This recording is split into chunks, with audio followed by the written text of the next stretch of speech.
اگر آپ کی دنیا میں رہنے کی نیت دنیا بن گئی تو آپ اللہ کی یاد کو بھلا کر زندگی گزاریں گے،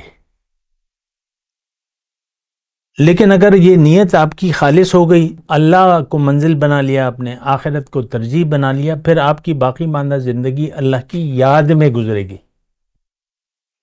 اللہ کی یاد میں گزرے گی۔ آپ ذاکر ہو جائیں گے، دائمی ذاکر اس کو کہتے ہیں، ہر وقت ذکر کرنے والے ہو جائیں گے۔ اگرچہ آپ کی دنیا کے کام میں مشغول ہیں، آپ خاتون خانہ کھانا پکا رہی ہے، مرد جو ہے اپنی دنیا کا کام کر رہا ہے، دکان میں کام کر رہا ہے، نوکری کر رہا ہے، جو بھی کر رہا ہے، یہ سارے کام عبادات بن جاتے ہیں۔ دنیا کے سارے کام عبادت بن جاتی ہے جبکہ آپ کی دنیا میں رہنے کی نیت آخرت ہو، آخرت آپ کی ترجیح ہو اور اللہ کو آپ منزل بنا لیں۔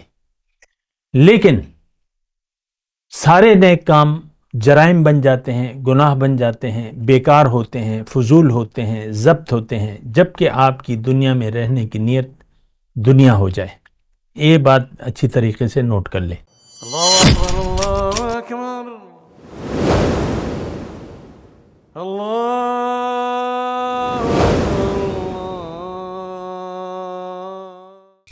اللہم صلی علی سیدنا محمد وعلی آل سیدنا محمد بعدد کل ذرۃ مئۃ الف الف مرۃ۔ سامعین و ناظرین کرام، السلام علیکم ورحمۃ اللہ وبرکاتہ۔ آج کا ہمارا موضوع یہ ہے کہ ہم متقی کیسے بنیں۔ دیکھیں، متقی بننا بہت آسان ہے لیکن بہت مشکل بھی ہے، یہ ایک بات نوٹ کر لیں۔ یہ ایک روش ہے، ایک کام ہے، تو یہ کام نہایت آسان بھی ہے لیکن نہایت مشکل بھی ہے۔ اور میں نے گزشتہ درس میں یہ بات آپ کو کہی کہ اگر آپ کی دنیا میں رہنے کی نیت دنیا بن گئی تو پھر تو آپ نے ساری تخلیق کائنات کا مقصد ہی بھلا دیا۔ اگر آپ کی دنیا میں رہنے کی نیت دنیا بن گئی تو آپ اللہ کی یاد کو بھلا کر زندگی گزاریں گے، لیکن اگر یہ نیت آپ کی خالص ہو گئی، اللہ کو منزل بنا لیا، آپ نے آخرت کو ترجیح بنا لیا، پھر آپ کی باقی ماندہ زندگی اللہ کی یاد میں گزرے گی، اللہ کی یاد میں گزرے گی۔ آپ ذاکر ہو جائیں گے، دائمی ذاکر اس کو کہتے ہیں، ہر وقت ذکر کرنے والے ہو جائیں گے۔ اگرچہ آپ کی دنیا کے کام میں مشغول ہیں، آپ خاتون خانہ کھانا پکا رہی ہے، مرد جو ہے اپنی دنیا کا کام کر رہا ہے، دکان میں کام کر رہا ہے، نوکری کر رہا ہے، جو بھی کر رہا ہے، یہ سارے کام عبادات بن جاتے ہیں۔ دنیا کے سارے کام عبادت بن جاتی ہے جبکہ آپ کی دنیا میں رہنے کی نیت آخرت ہو، آخرت آپ کی ترجیح ہو اور اللہ کو آپ منزل بنا لیں۔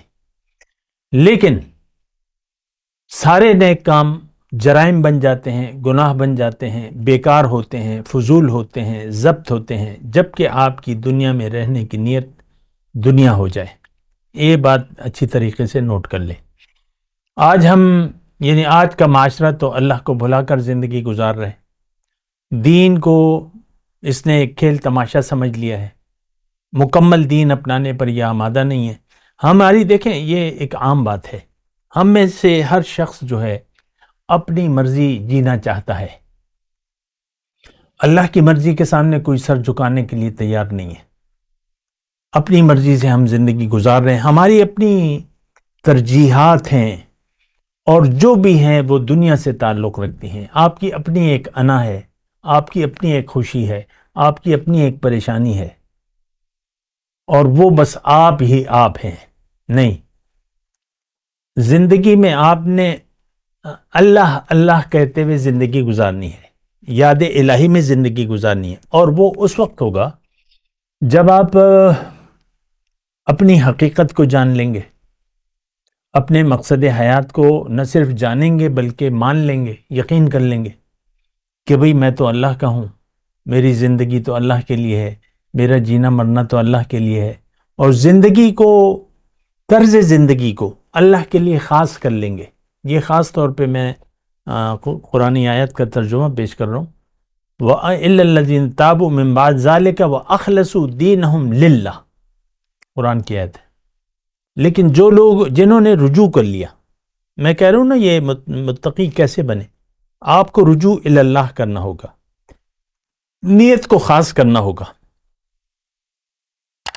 دوغلے پن سے باز آنا ہوگا، اور اللہ کے لیے زندگی کو خاص کرنا ہوگا، اللہ کی طرف رخ کرنا ہوگا. الا الذین تابوا من بعد ذلک واصلحوا، اور اپنی اصلاح کریں. تو اصلاح کیسے ہوگی؟ ظاہر ہے کہ انسان ابتدائی حالت میں تو باکمال نہیں ہوتا، لیکن یہ کمال حاصل کر سکتا ہے. اس کے لیے آپ نے ایک باکمال آدمی کو تلاش کرنا ہے، ایک رہنما، رہبر، اور اس کی نگرانی میں آپ نے، اس کی صحبت میں، اس کی نگرانی میں، اس پر اعتماد کرتے ہوئے اللہ کو منزل بنا کے اللہ کے راستے پر، اللہ کے حکم اور رسول کے طریقے کے مطابق جب آپ زندگی گزارنا شروع کر دیں گے، اور آپ کو یقین ہوگا کہ ہاں اپنی حقیقت کہ میں تو اللہ کی ایک پھونکی ہوئی روح ہوں، اور ایک مختصر عرصے کے لیے اللہ تعالیٰ نے مجھے اس دنیا میں بھجوایا ہے. میری منزل دنیا نہیں ہے، میری ترجیح دنیا نہیں ہے، بلکہ اللہ ہے اور آخرت کی زندگی ہے. اب میں اللہ کے حکم اور رسول کے طریقے کے مطابق مقامی طور پر ایک نائب رسول کی نگرانی میں اور اس کی صحبت میں رہتے ہوئے زندگی گزاروں گا.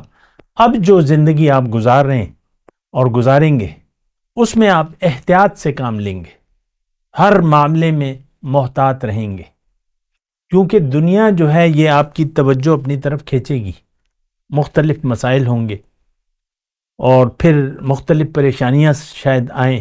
پھر اللہ تعالیٰ نے ابتلا اور آزمائش کا بھی وعدہ کیا ہے. وَلَنَبْلُوَنَّكُمْ بِشَيْءٍ مِّنَ الْخَوْفِ وَالْجُوعِ وَنَقْصٍ مِّنَ الْأَمْوَالِ وَالْأَنفُسِ وَالثَّمَرَاتِ، میں تمہاری آزمائش کروں گا، خوف سے اور مالوں کی کمی سے، جان کی کمی سے اور پھلوں کی کمی سے میں تمہاری آزمائش کروں گا. لیکن یہ آزمائش یہاں پر میں آپ کو کہہ دوں، یہ حصہ بقدر جسہ ہوگی. آپ، اللہ تعالیٰ نے ایک سے زائد مرتبہ قرآن میں فرمایا ہے کہ میں کسی پر اس کی حیثیت سے زیادہ بوجھ نہیں ڈالتا. لا یکلف اللہ نفسا الا وسعها. جو بھی آزمائش ہوگی، امتحان ہوگی، آپ اس کے لیے تیار رہیں. وہ آپ کی حیثیت سے بالاتر نہیں ہوگی. ہاں، اگر آپ کی توجہ دنیا کی طرف ہے تو ہو سکتا ہے آپ ہر آزمائش میں فیل ہو جائیں، لیکن آپ کی اگر نیت خالص ہے، اللہ ہے، ترجیح آخرت کی زندگی ہے، تو ہر آزمائش آپ کے لیے آسان ہو جائے گی. وَبَشِّرِ الصَّابِرِينَ الَّذِينَ صَبَرُوا اِذَا أَصَابَتْهُمْ مُصِيبَةٌ قَالُوا إِنَّا لِلَّهِ وَإِنَّا إِلَيْهِ رَاجِعُونَ. خوشخبری دے دو ان لوگوں کو جب ان پر کوئی آزمائش آتی ہے. اذا اصابتہم مصیبت، کوئی مصیبت آتی ہے، کوئی آزمائش آتی ہے، تو وہ فکر نہیں کرتے، وہ کہتے ہیں کوئی فکر نہیں، وقت گزر جائے گا. انا للہ، ہم اللہ کے ہیں اور اللہ کی جانب واپس لوٹنا ہے. تو آپ، آج کا میرا موضوع یہی ہے کہ ہم متقی کیسے بنیں. سب سے پہلے تو آپ کو نیت درست کرنی ہوگی. نیت جو ہے زندگی میں درست ہونی چاہیے. اللہ تعالیٰ خالص نیت کی مطالبہ کرتا ہے کہ زندگی اخلصوا دینہم للہ. آپ کو میں نے آیت پڑھ کے سنائی، الا الذین تابوا واصلحوا واخلصوا دینہم للہ. یہ 3 طریقے ہیں. آپ پہلے رجوع کریں، اپنے غلط مقصد حیات سے رجوع کریں، اس پہ معافی مانگیں. استغفروا ربکم ثم توبوا الیہ. اور اس کے بعد جو ہے اصلاح کریں. اب اصلاح کیسے ہوگی وہ بھی میں نے آپ کو بتا دیا. تو پھر اللہ تعالیٰ فرما رہا ہے کہ ٹھیک ہے، مجھے قبول ہے، آپ اللہ کے ہو جائیں. من کان للہ کان اللہ لہو. جو اللہ کا ہو گیا، اللہ تعالیٰ اس کا ہو جائے گا. پھر اب اللہ اس کے لیے کافی ہوگا. جو بھی مشکل آئے گی تو اس پر آپ نے صبر کرنا ہے. ضروری نہیں ہے کہ آپ نے توبہ کی اور مخلص بن گئے تو آپ پہ ڈالروں کی برسات شروع ہو جائے گی. ایسا نہیں ہے. یہ تو آزمائش ہے دنیا میں. اللہ تعالیٰ نے دونوں حیثیتوں میں ہماری آزمائش کا کہا ہے نبلوکم بالشر والخیر فتنہ. کبھی میں اچھی حالت میں تمہاری آزمائش کروں گا اور کبھی بری حالت میں. یہ ساری آزمائش ہے. دنیا آزمائش ہے. دنیا میں آرام سکون یعنی دنیاوی طور پہ لذات اس کی تمنا نہ کریں. ٹھیک ہے حالات آ جائیں تو سیر سپاٹے کے لیے بھی آپ چلے جائیں, کہیں بچوں کو لے جائیں, سیر کرا لیں, کھا لیں پی لیں. اس سے اللہ تعالیٰ جب نیت خراب ہو جاتی ہے اللہ تعالیٰ پھر آپ کو روکتا ہے کہ تم نیت میں تبدیلی نہ لانا. تو یہ ساری باتیں ہیں, اس کو آپ نوٹ کریں. اور اللہ کی عطا سے میں نے آپ کو طریقہ کار بتایا ہے. نیت کی درستی سب سے پہلا عمل ہے. اللہ کے رسول نے ہمیں فرمایا ہے کہ ان اللہ لا ينظر الى صورکم و اموالکم. اللہ تعالیٰ تمہاری مالی حالت کو نہیں دیکھتا, تمہارے مالوں کو نہیں دیکھتا اور تمہاری صورتوں کو نہیں دیکھتا. اللہ تعالیٰ دیکھتا ہے تمہارے قلب کی حیثیت کو. الى قلوبکم و اعمالکم, کہ تمہاری نیت کیا ہے, تمہارا نیت بنیادی ارادہ کیا ہے دنیا میں رہنے کا, اور پھر تمہارے اعمال کیا ہیں. ہماری تو نہ نیت صحیح ہے اور نہ اعمال درست ہے. ہمارا تو آوے کا آوا ہی بگڑا ہوا ہے. ہماری نیتیں دنیا میں رہنے کی دنیا کی ہیں, آخرت پر ہمارا یقین زیرو ہے. اور اس صورت میں متقی بننا یا کوئی بھی خیال یعنی آپ اس کو چھوڑ دیں. جب تک ہماری دنیا میں رہنے کی نیت دنیا ہے, ہم نہ مومن ہیں, نہ متقی بن سکتے ہیں, نہ مومن بن سکتے ہیں, نہ ہم جنتی بن سکتے ہیں. وآخر دعوانا ان الحمدللہ رب العالمین. مولایا صلی وسلم دائما ابدا على حبیبک خیر الخلق کلہم.